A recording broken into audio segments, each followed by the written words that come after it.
Well, tomorrow will mark 20 years of daily deaths on Texas roads. Now, it's a milestone TxDOT officials hope to avoid. Last month, we told you how TxDOT was working to end the streak. And this morning, Candy Rodriguez shares one transportation official's personal reason for working on this campaign.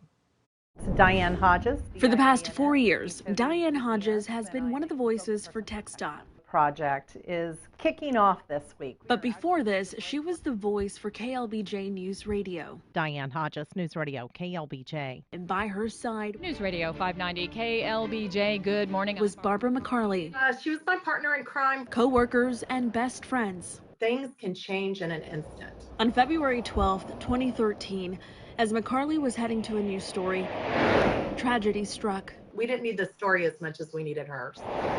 McCarley was killed in a head-on collision on RM 2222.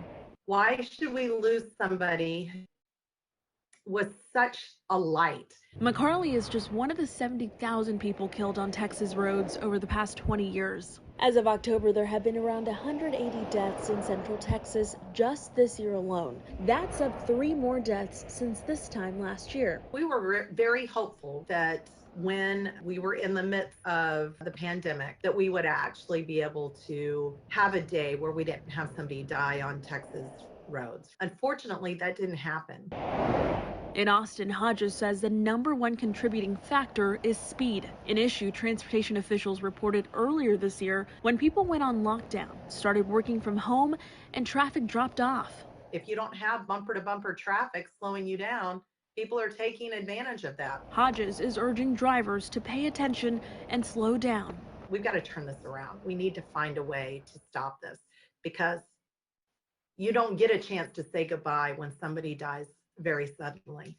And I wouldn't wish that on anybody. TxDOT reports on average 10 people die on Texas roads each day. Back to you.